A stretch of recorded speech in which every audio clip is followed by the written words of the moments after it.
Lakewood 5, a big development nearly clear of yet another speed bump. Potentially harmful chemicals gone from the site where one Lakewood Place is supposed to be built. News 5's Kevin Barry explains what's happening underground before construction starts.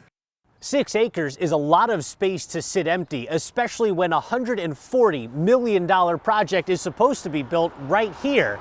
But the most recent delay were old dry cleaning chemicals that needed to be removed. The quiet construction zone that will one day be one Lakewood Place doesn't tell the story of a summer that was loud and dirty. Yeah, the dust is pretty bad. It's just on everything. Bridget Birdketter and her family live across the street, watching heavy trucks outside their home and heavy equipment that rattled buildings up and down the block.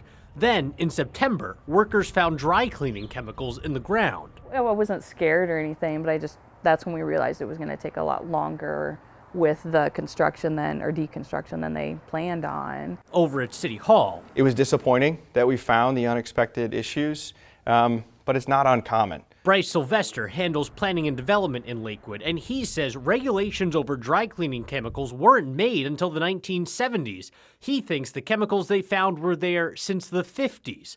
They're gone now, and Sylvester says the only sign of them moving forward will be a vapor mitigation system that now has to be part of the project. The system is actually fairly simple to install, but just where it goes and how it's implemented is what we need to figure out. The work was covered by money in a fund set aside for the project, so taxpayers aren't directly on the hook for it. It seems to be one of the last hurdles to clear before construction crews can make these renderings a reality.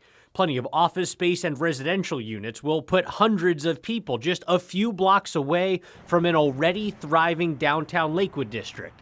Eventually. Not yet, it's too far still. The first part of the project could be finished in about 2 years, and the whole project could carry on for much longer. There's still enough going on that I don't think I'll be able to do that until I see more construction. Sylvester says that's not a point that's lost on the city. What we're trying to do is just stay very close to that neighborhood who's feeling this quite a bit differently than the rest of the city. The city is waiting on final approval from the EPA, saying that the site is safe to build on. That could come in the next few weeks, and new construction could start as early as the spring.